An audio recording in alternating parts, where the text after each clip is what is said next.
ये शुरू करेंगे हरे प्रार्थना से। कृष्ण प्रभु, दंडवत प्रणाम। धन्य प्रणाम पूजा माता जी, हरे कृष्ण। ठीक, शुरुआत करते हैं। ओम अज्ञानतिमिरान्धस्य ज्ञानाञ्जनशलाकया चक्षुरुन्मीलितं येन तस्मै श्रीगुरुवे नमः। जय श्री कृष्ण चैतन्य प्रभु नित्यानंद श्री अद्वैत गदाधर शिवासादि गौर भक्त वृंद। हरे कृष्णा कृष्ण कृष्ण हरे हरे, हरे राम राम राम हरे हरे। वंशाकल्पतरुश्च कृपा सिन्धुभ्येव च पतितानां पावनेभ्यो वैष्णवेभ्यो नमो नमः। हरे कृष्णा। तो Power on. Get ready to go to the future. Bluetooth mode. Your mic device is ready कोई बंद कर दीजिए to माइक। pair. पूजा माता जी बंद कीजिए। जी ओके।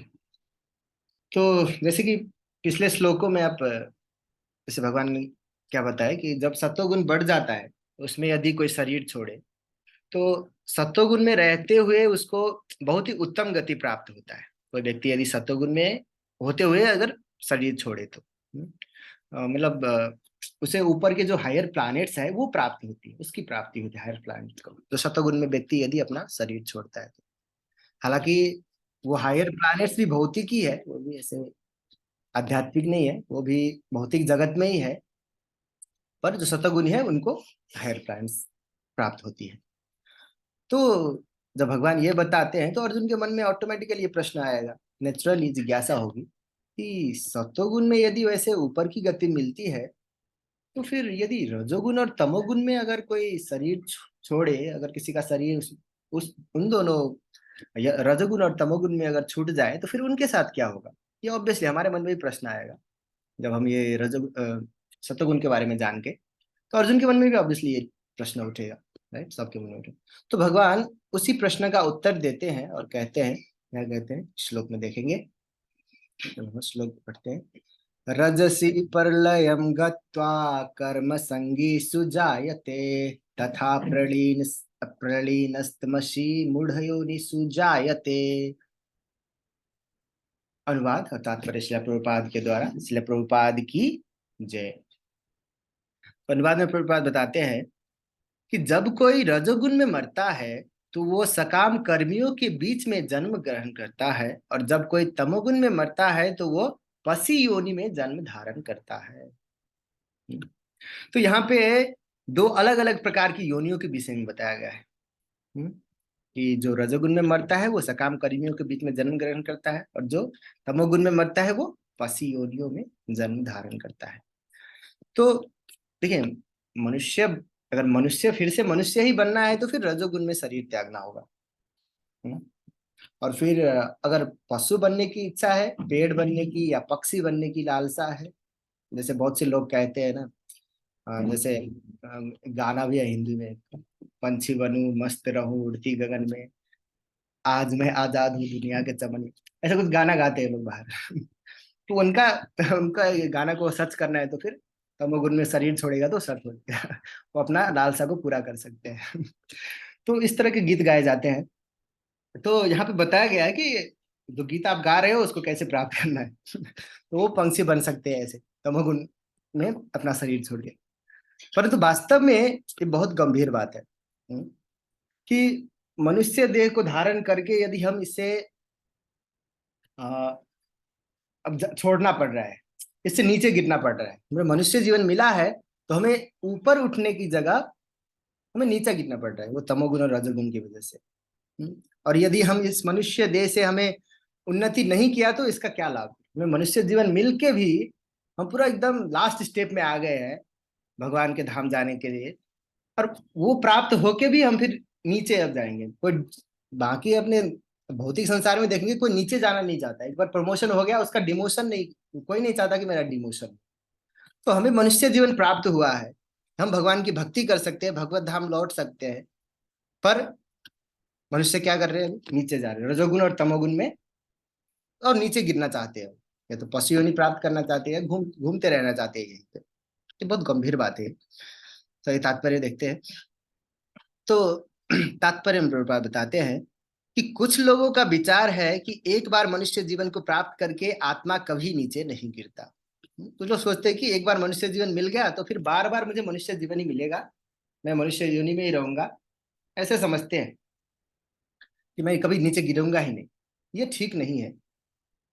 इस श्लोक के अनुसार यदि कोई तमोगुणी बन जाता है तो वो मृत्यु के बाद पशु योनि को प्राप्त होता है। यहाँ पे भगवान बता रहे हैं स्वयं कि कोई यदि तमोगुणी बन गया तो वो मृत्यु के बाद पशु योनि को प्राप्त होगा, ना कि मनुष्य योनि फिर से उनको मिलेगा। नहीं, उनको कि आप नीचे पशु योनि में चले जाएंगे। तो जो ये सोचते हैं कि एक बार मनुष्य जीवन को प्राप्त कर लिया फिर मैं मनुष्य ही रहूंगा, तो वो गलत सोच रहे हैं।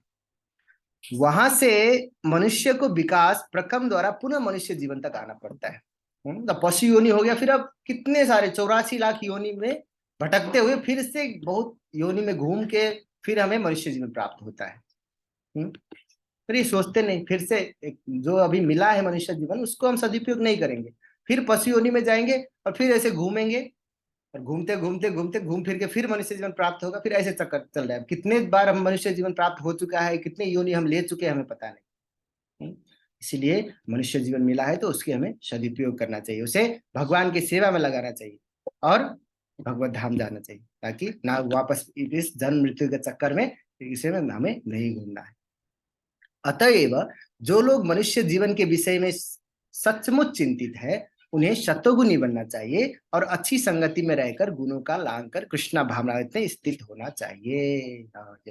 तो जो लोग चाहते हैं, जो इस बात को मनुष्य जीवन के ऊपर में एकदम चिंतित है कि मनुष्य जीवन से मुझे ऊपर उठना है ना कि नीचे गिरना है, उन्हें क्या करना चाहिए? पहले सत्वगुणी बनना चाहिए। सत्वगुणी बनकर और फिर उसकी गुणों लाभ उठाकर कृष्णा भावनामृत में स्थित होना चाहिए। तब हम मनुष्य जीवन से भी ऊपर भगवत धाम जा सकते हैं।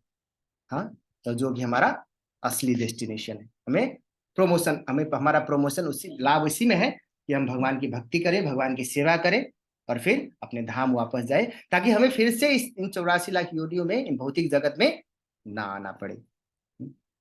यही मनुष्य जीवन का लक्ष्य है और ये हमें जानना चाहिए कि मनुष्य जीवन का लक्ष्य क्या है।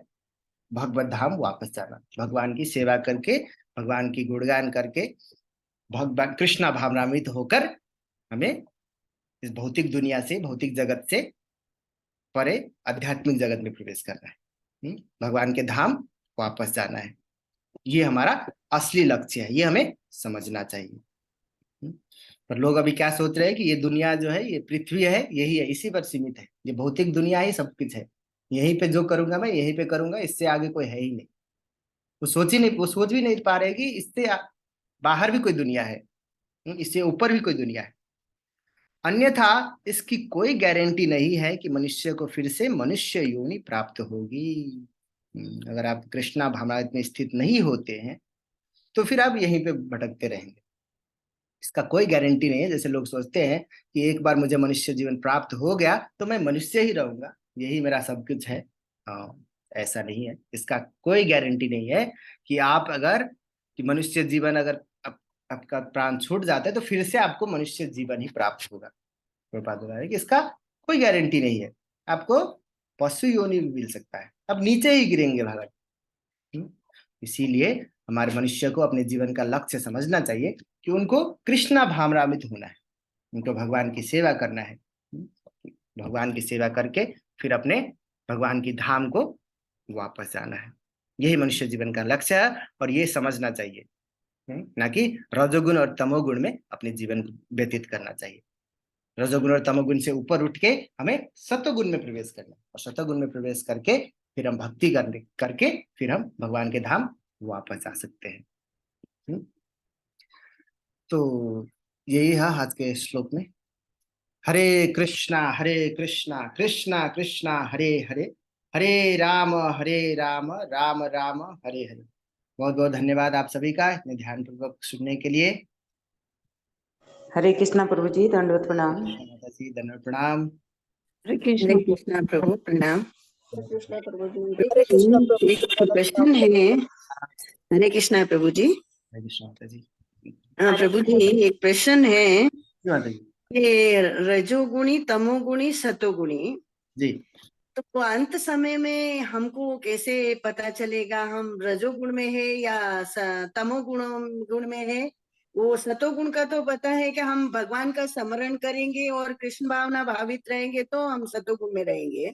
हाँ और तमोगुण और ये रजोगुण कभी वो अंत समय में कैसे हमको पता चलेगा? अंत समय वाली, अब जीवन भर जो कार्य करेंगे वही अंत समय भी अब वही है। अब रजोगुनी व्यक्ति कैसा होता है, अपने आप को मान सम्मान संपत्ति के, हमेशा संपत्ति के पीछे पड़ा रहता है रजोगुनी व्यक्ति। अब जिंदगी भर वही करे तो मृत्यु के समय भी वह उसी अवस्था में रहेगा।